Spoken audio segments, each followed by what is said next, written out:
Hey guys, this is a guide on a glitch or exploit about the game Zelda Tears of the Kingdom. Since this game is still pretty new, I just want you to know that you will be seeing in-game footage that could include spoilers. Anyways, so a couple of days ago, a user on Reddit named Deep40000 posted a video in the Tears of the Kingdom sub r/TOTK in which he threw a spare, recalled it mid-flight to attach it to a board using Ultra Hand, and then recalling the spare again to use the rotation the spare has to push the board into the ground and let himself fling up into the air. I was able to recreate the trick using a wing, and I even could hit the skybox, as you can see in this trick. However, the setup was really inconsistent and I struggled to find a true and working setup. I've experimented with it in the past few days, and today I wanted to show you something that I believe would be a more consistent setup or could be developed into it.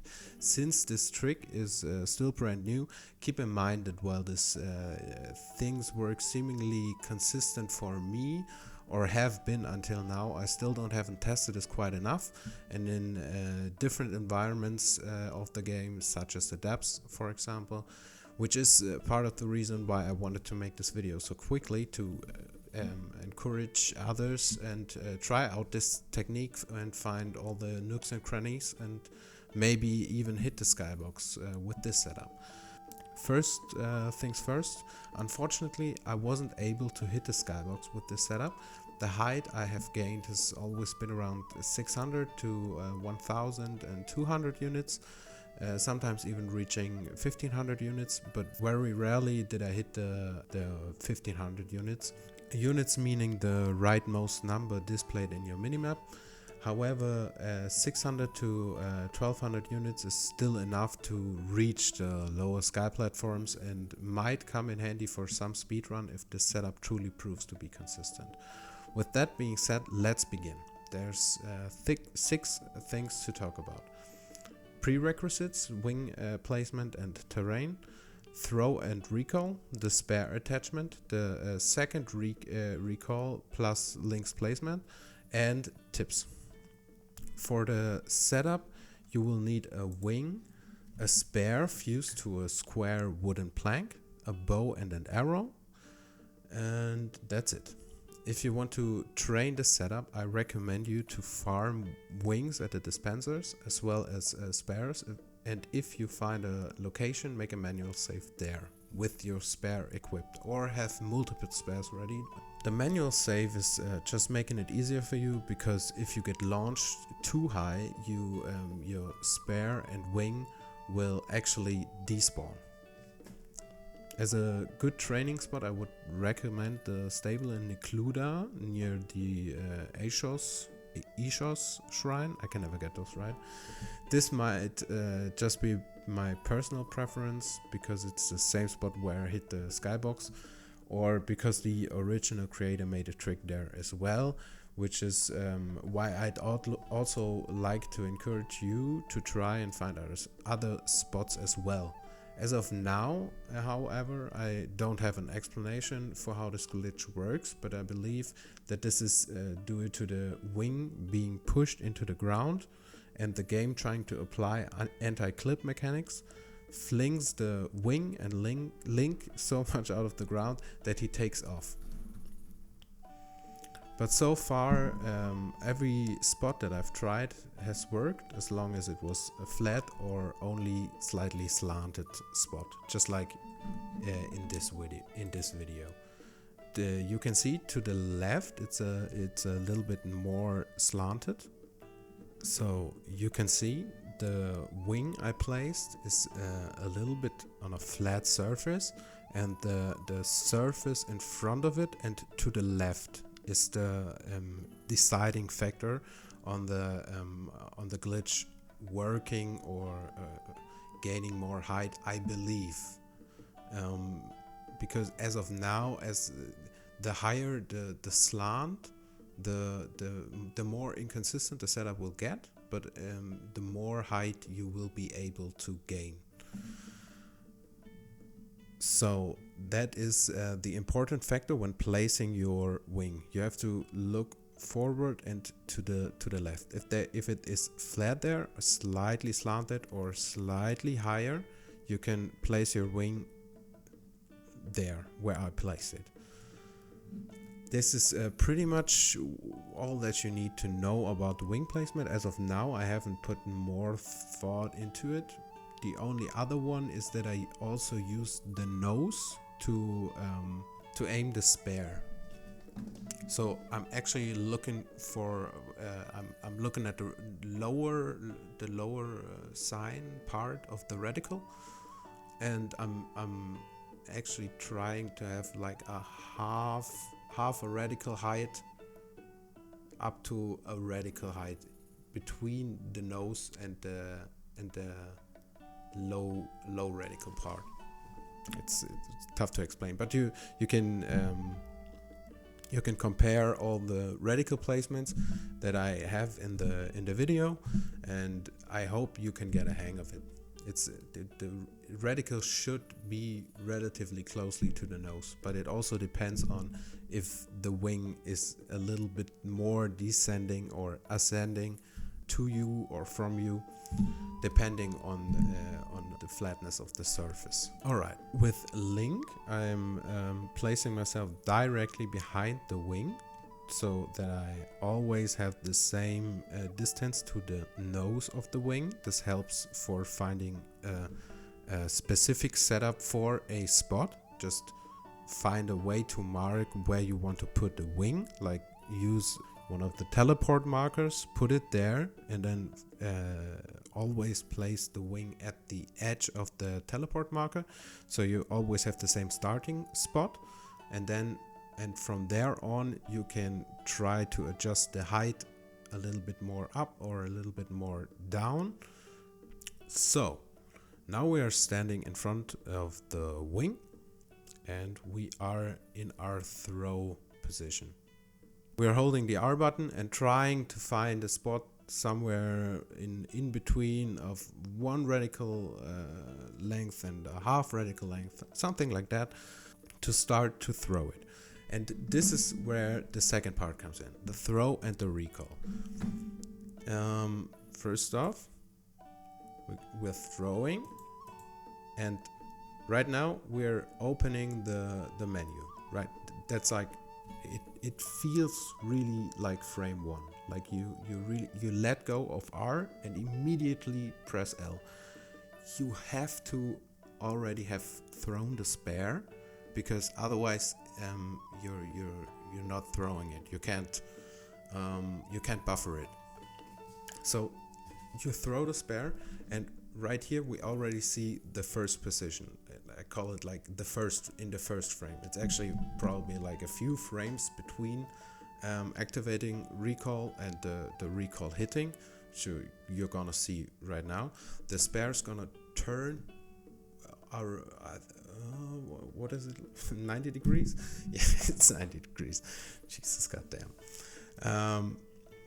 Now the spare is in this slightly slanted but almost upright position, the board, and this is the perfect setup, because I'm not sure, I will have to check this, but I believe that this makes it so the spare doesn't turn for a full 360 degrees. You catch it before that, or the rotation is not as fast, or the distance the spare is traveling is pushing Link not as far back horizontally as if you throw it farther, because with this you're able to fly straight up. It's fling you too far back and you're gonna get speed capped, or it feels like being speed capped. So alright, so if you don't see the spare being in this position, just recall it, grab it, just like I do in this video, and just throw it again, and then try to hit the timing. It's a really tough timing. and it's still taking me sometimes like 4 to 5 tries to get it.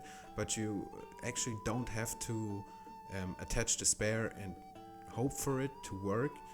Now you know if it's in this position, you're good to go. You can take it, and it also has to be just right around the end of the wing.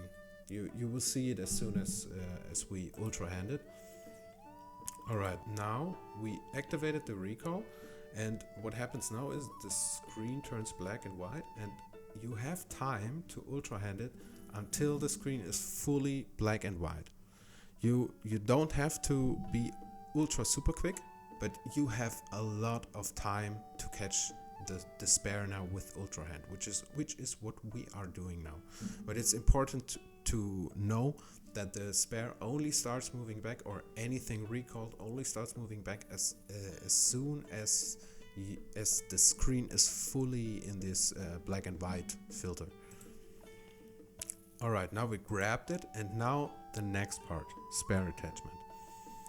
I always attach the spare at grip part, not the board part, not at the top of the board or at the bottom of the board. I always pick somewhere here along the lines of the stick. I don't know if this helps, but it helps for me. You don't have to worry. In my case, I think that's the royal spare or something like that. It has a lot of aesthetics and a band and stuff like that. If there's like an extra green gluey blob at somewhere other than the tip of the wing, it's fine. If your main connection is at the tip of the wing, then it's fine, pretty much. Alright, and now we can just activate the recall, and this is something that I'm really not sure about it. This is something I'm really trying to figure out right now, because I'm not sure if the bow or the foot placement has any deeper meaning to it. But I religiously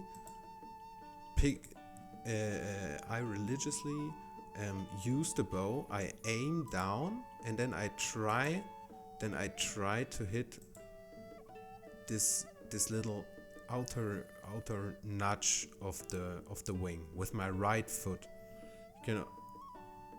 So it's like standing on this line where's the color change from the wing. And then I just aim down and pray. And as soon as you take up into the air, you can let go of the bow. I don't know if there's any speed difference, and just fly away. That's pretty much it. Alright, and now for the tips. I don't have a lot of tips already, because the tech is quite new, so to speak. The original creator of the trick / glitch has talked about areas being better for the trick that are lag free or have a better frame rate, although I feel that has more to do with the super launch that he did, like the one where you are able to reach the skybox, because I still believe the two launches are separate things, or one is stronger than the other, but thus highly inconsistent, and the other one launches you not that high, but is more inconsistent and more consistent and controllable.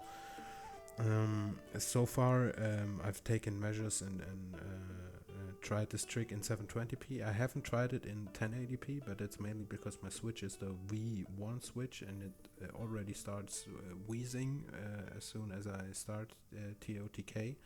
And if you are looking for a setup specifically, set yourself markers and look after just changing one variable at a time. Like either change the glider, where you put the wing, where you put your feet on the glider, how high you throw the spare, check with the reticle, and just slowly but surely change around any of those variables until you hit one of those launches, and then you basically know the setup for that specific place where you're going to put the wing.